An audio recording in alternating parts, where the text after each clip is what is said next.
Hello everyone.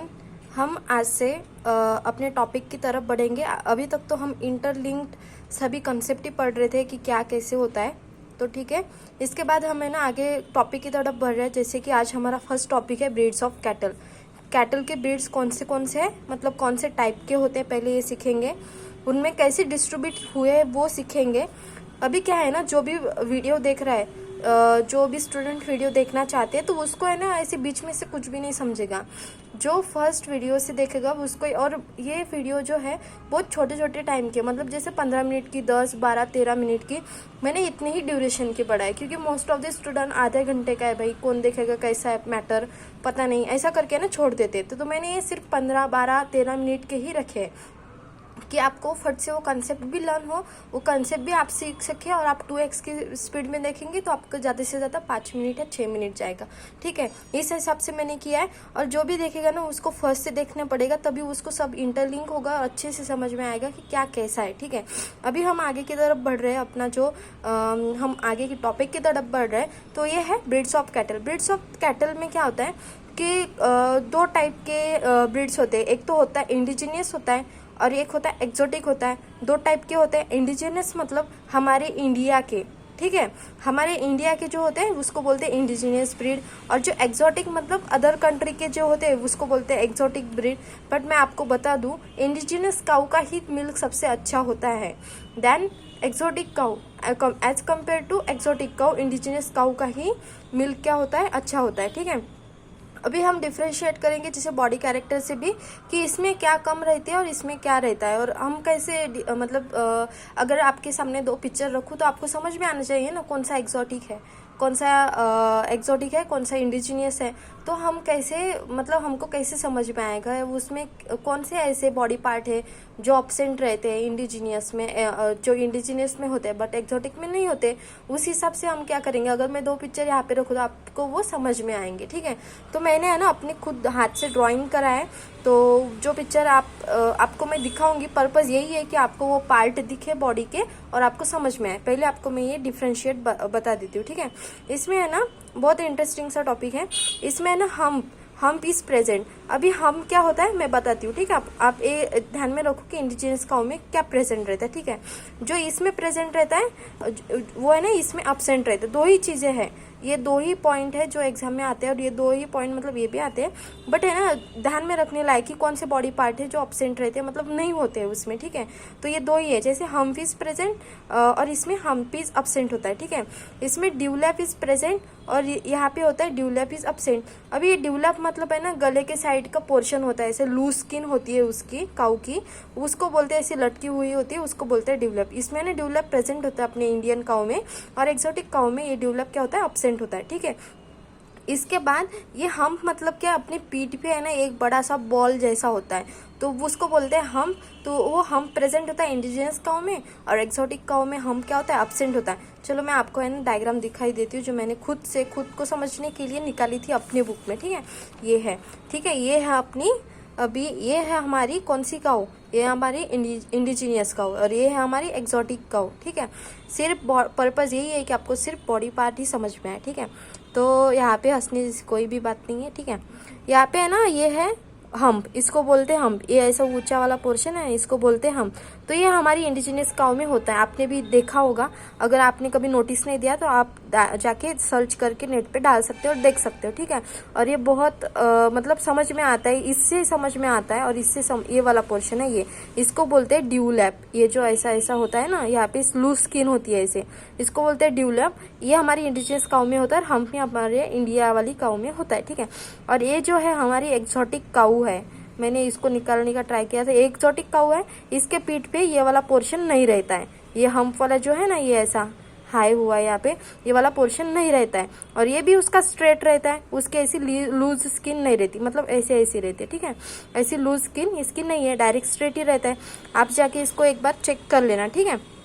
बस यही दो माइन्यूट से डिफरेंट है इसे दिखने में, कि आपको समझ में आएगा कि ये इंडिया की काऊ है या अदर एक्सोटिक काऊ है, ठीक है। अभी आगे का, हाँ ये हो गया।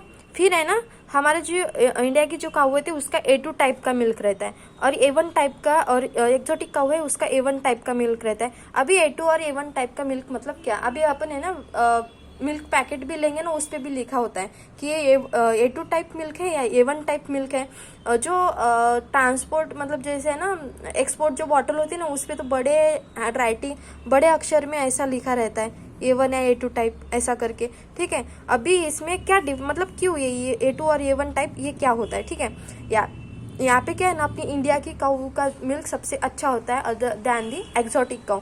क्यों, अगर फिर भी है ना एक्सोटिक काऊ ज़्यादा मिल्क मतलब प्रोडक्शन देती होंगी, फिर भी हेल्थ के लिए, हेल्थ के वाइज और हेल्थ को मद्देनज़र रखते हुए सबसे अच्छा दूध अपना A2 टाइप का ही मिल्क होता है। क्यों, ये ईजियर होता है डाइजेस्ट करने के लिए, ठीक है। मैं यहाँ पे थोड़ा सा जूम करती हूँ। ये ईजियर होता है डाइजेस्ट करने के लिए, हेल्दी होता है बॉडी के लिए, ठीक है। इसमें कैल्शियम होता है, हेल्प्स बॉडी ग्रोथ के लिए हेल्प करता है, और बोन को रिपेयर करने के लिए बहुत अच्छे से मदद करता है। इसमें है ना कैंसरस घटक नहीं होते। अपनी जो इंडिया की काऊ है, इंडिजिनियस जो काऊ है अपनी, उसमें है ना उसके मिल्क में कैंसरस घटक नहीं होते हैं। बट जो एक्सोटिक काऊ है इसमें कैंसरस घटक होते हैं, और वे ये है ना वेरी मतलब अफेक्ट करती है हमारी इम्यून सिस्टम जो है, इम्यून हार्मोनल सिस्टम है, उसको क्या करती है, निगेटिवली अफेक्ट करती है। निगेटिवली क्या करती है, अफेक्ट करती है। जैसे डायबिटीज और हार्ट डिसीज भी होते हैं A1 टाइप के मिल्क से, डायबिटीज और हार्ट टाइप के डिसीज भी होते हैं, और ये निगेटिवली अफेक्ट करती है हमारी इम्यूनल हार्मोन सिस्टम को। तो अभी आगे कभी भी जाओगे मिल्क का पैकेट लोगे तो उस पर देखना कि A2 टाइप का अच्छा है, A2 टाइप है लिखा है, A1 टाइप है। अगर A1 टाइप लिखा है कि A1 टाइप लिखा है तो मतलब क्या करोगे आप, अवॉइड ही करना, परचेस करना, ठीक है। तो A2 टाइप का ही बेस्ट अपना मिल्क है, और ये इंडिया की काऊ मतलब इंडिया के काऊ का इसमें कंट्रीब्यूशन है। इंडिया की काऊ का मिल्क A2 टाइप का होता है, A1 टाइप का नहीं। कुछ है जिनका होता है A1 टाइप का, ठीक है। और यहाँ पे ये कैंसर घटक भी इसमें होते हैं A1 टाइप में। आई होप आपको बहुत अच्छे से समझ में आया होगा ये। और इसके आगे जाएंगे, जैसे बॉस इंडिकस साइंटिफिक नेम है इसका क्रोमोसोम नंबर होगा 2n = 60, और यहाँ पे n = पूछा तो 30 होगा, ठीक है। और इसको बोलेंगे इसका साइंटिफिक नेम है बॉस टाउरस, क्रोमोसोम नंबर है 2n = 50 और n = 25 होगा, ठीक है। ये 2n और n पे बहुत आपको ध्यान देना है कि मतलब 2n पूछा है, n पूछा है, ठीक है। अभी आगे जाएंगे, जैसे इंडिजिनस कैटल है अपनी, इनमें है ना उनके यूज पे उसको क्या किया, डिस्ट्रीब्यूट किया, मतलब कौन से पर्पस के लिए कौन सी मिल्क कौन सी पर्पस के लिए कौन सी काऊ यूज होती है, ठीक है। जैसे हर एक ब्रीड में, जैसे सिंधी में मेल भी होगा फीमेल भी होगा, बट है ना उसका ज्यादा डाफ पर्पस के लिए, मतलब जो फील्ड वर्क के लिए ज्यादा यूज होता है, या उसका मिल्क पर्पस के लिए ज्यादा यूज होता है, या दोनों के लिए यूज होती है। वो ऐसे हम हिसाब से इसको है ना डिस्ट्रीब्यूट किया है या क्लासीफाई किया है। मतलब कैसे, फिर से एक बार बताइए, ठीक है। एक काऊ है, फॉर एग्जाम्पल ले लो सहवाल है, तो सहवाल किस चीज के लिए ज्यादा यूज की जाती है, एक तो यूज की जाएगी, एक तो मिल्क के लिए की जाएगी बहुत अच्छे से, नहीं तो एक तो डाफ पर्पस के लिए की जाएगी बहुत अच्छे से, नहीं तो दोनों यूज के लिए ही वो यूज होती होंगी, ऐसी होंगी, ठीक है। तो हम इसमें डिस्ट्रीब्यूट कर रहे हैं, ठीक है। अभी है ना इसमें 4 ही है, ये मैंने 2 किताब में सर्च किया है, तो ये मेरे को मिल्क पर्पस में भी दिखा है ये गौलव, और ये ड्यूअल पर्पस में ही देखा है, ठीक है। आप एक बार है ना क्रॉस चेक कर लेना, जो मैंने स्टार मार्क किया है यहाँ पे, ठीक है। अभी मिल्क पर्पस में है ना सिंधी सहवाल और गिर ये मिल्क पर्पस के 3, और एक है गौलव, ठीक है। फिर है ना ड्राफ्ट पर्पस मतलब ये मिल्क पर्पस मतलब इनका बहुत अच्छा मिल्क देती है, बहुत ज़्यादा क्वांटिटी में मिल्क देती है, ठीक है। इसके हिसाब के लिए ये मिल्क पर्पस की हो गई, ठीक है। उसके बाद है डार्क पर्पस मतलब ये है ना फार्म वर्क के लिए बहुत अच्छे से यूज्ड होते हैं। ये वाले जो है यहाँ पे बताती हूँ, अमृत महल, हल्दीकर, खिल्लार, कांगयाम, अमलाचेरी, बलचर, पुल्लिकम, और यहाँ पे मैंने इसका शॉर्टकट बनाया कि आपको ये वाले जो पूरे नाम है वो याद रह सके। आपको याद तो हो जाएंगे 2-4 बार पढ़ने के बाद, बट आपको ये याद रखना पड़ेगा कि ताकि आपको ये पूरे याद रहे, ठीक है। इसके बाद है ना क्या है ड्यूअल पर्पस में मतलब ये है ना मिल्क पर्पस के लिए भी यूज होता है, और ड्राफ्ट पर्पस मतलब फील्ड वर्क के लिए भी यूज होता है, तो ये ड्यूअल पर्पस में आ गए। ये यहाँ पे इसका कोड बना है। अभी इसमें कोड नहीं बना है क्योंकि बहुत ईजी है, SS और GG, ठीक है। SS GG सिंधी सहवाल गिर गौलव, ठीक है। इसके बाद है ना यहाँ पे ड्राफ्ट पर्पस में अभी बताऊंगी, ठीक है। अमृत महल जो है ये जो अमृत महल है ना, ये बेस्ट ड्राफ्ट पर्पस ब्रीड है। फर्स्ट नंबर पे मैंने लिखी है, आप भी यही याद रखना। फर्स्ट नंबर पे मतलब ये अगर ऐसा क्वेश्चन आता है कि बेस्ट ड्राफ्ट पर्पस ब्रीड कौन सी है इसमें से, तो आपको फट से याद आना चाहिए कि जो फर्स्ट नंबर पे लिखी है हमने और फर्स्ट नंबर से पढ़ी है और फर्स्ट नंबर पे याद रखी है, वो है अमृत महल। तो ये क्या है, बेस्ट ड्राफ्ट पर्पस है, ठीक है। उसके बाद है ना हल्लीकर खिल्लार। अभी ये राइमिंग वर्ड्स जैसे लगते हैं, हल्लीकर खिल्लार, ठीक है। ये है कर्नाटका की, ये भी कर्नाटका की है। और इनका क्या है ना, ये क्यों पास पास में लिखे है मैंने कि ये है ना एक्सटर्नल अपीयरेंस जो दिखता है, ये दिखने को है ना सेम ही दिखते हैं दोनों भी, ताकि ये फिर भी ये क्या है कर्नाटका की और ये महाराष्ट्र की है। ये अगर आपको ऐसा पूछा कि draft purpose breed, best draft purpose breed, तो आपको क्या आंसर देना है, अमृत महल।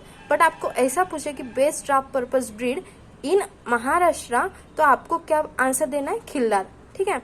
इसके बाद आती है कांग्याम, ये तमिलनाडु की है। अम्बलाचरी तमिलनाडु की है। बर्जर तमिलनाडु की है। पुल्लिकम तमिलनाडु की है, ठीक है। ये सभी अभी इनमें बताती हूँ। ये अमृत महल तो हो गए बेस्ट ड्राफ्ट पर्पस ब्रीड, ये दोनों सिमिलर है दिखने को। खिल्लार क्या है, महाराष्ट्र में क्या है, बेस्ट पर्पस ब्रीड है, बेस्ट ड्राफ्ट पर्पस ब्रीड है। कांग्याम क्या, ये कांग्याम जो है ना बहुत बड़ा बुल होता है और इसके है ना, इसकी आंखों को डार्क सर्कल होता है। यही समझ लो कि उसकी आंखों को डार्क सर्कल होता है, उसकी आंखें उसमें है ना, ये क्या है, उसका पिक्यूलर कैरेक्टरिस्टिक बता रही हूँ। पिक्यूलर कैरेक्टरिस्टिक मतलब जो एग्जाम में आता है और वो उसको आइडेंटिफाई करता है अलग से कि हाँ ये काला, इसके काले आंखें हैं और इसको बहुत सारे डार्क सर्कल है, मतलब ये कौन सा है, कांग्याम है, ठीक है। अभी अम्बलाचरी, अम्बलाचरी में क्या है कि ये है ना, इसमें एक पिक्यूलर कैरेक्टरिस्टिक है बहुत इम्पोर्टेंट सा, कि ये जो अम्बलाचरी है ना, इसको हॉक एंड सॉक्स लाइक ये होता है। और मतलब क्या, जैसे आधे पैर वाइट होते हैं ऐसा नीचे से, ठीक है।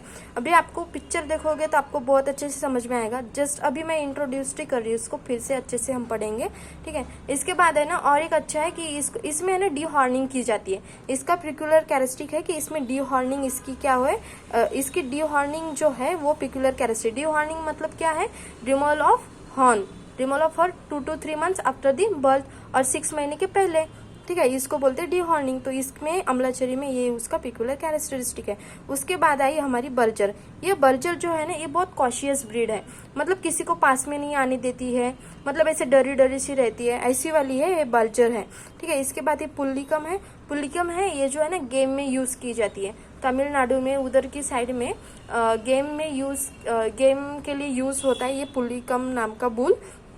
और मतलब कैसे कि एक पर्सन है वो बैल को पकड़ के दिखाए, ऐसा कुछ तो भी है।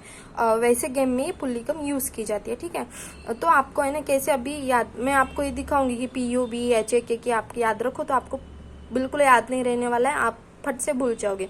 बट मैं आपको जो तरीका बताऊंगी आपको कैसे याद रखना है, तो आपको जल्दी से याद हो गया। जैसे पब हग, पब क्या, हक, तो पब क्या है हमारा, पब में जाना हमारा क्या है, हक है। तो आप ऐसे याद रखोगे कि पब हक का स्पेलिंग लिखना है और हक में डबल के डालना है, ठीक है। तो इस हिसाब से ये के में 2 कौन से आते हैं ये ध्यान में रखना है, क्योंकि इधर भी के वाले 2 है, ठीक है। उसके बाद आते हैं हमारे ड्यूअल पर्पज। इसमें आता है थारपारकर, फिर आता है कांकरेज, फिर आता है कृष्णा वैली, फिर आता है हरियाणा, इसमें आता है ओंगलो, देवनी और गौलव, ठीक है। इसमें है ना बेस्ट ड्यूअल पर्पज आती है हमारी हरियाणा, ये याद रखना।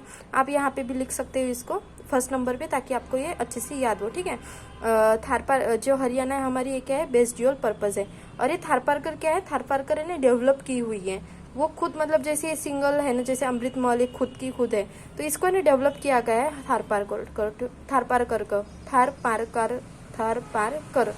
को, ठीक है।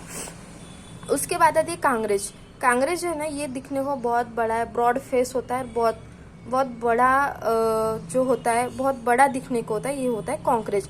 और इसको ना हैवीएस्ट ब्रीड भी बोला जाता है, हैवीएस्ट ब्रीड भी बोला जाता है। और ये क्या होता है, हाँ नॉर्दर्न साइड का ये, ठीक है। और इसके बाद है कृष्णा वैली।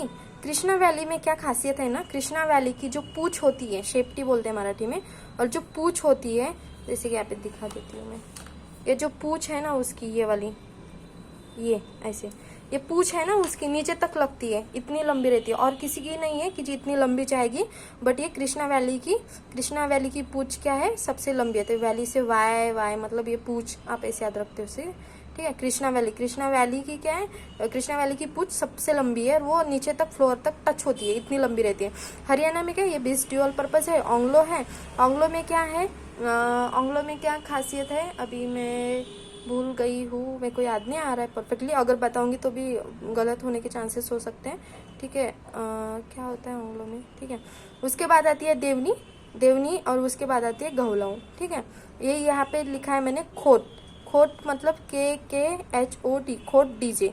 आप डीजे तो याद रख लोगे, ये खोट भी याद रख लेना, नहीं तो के हॉट डीजे।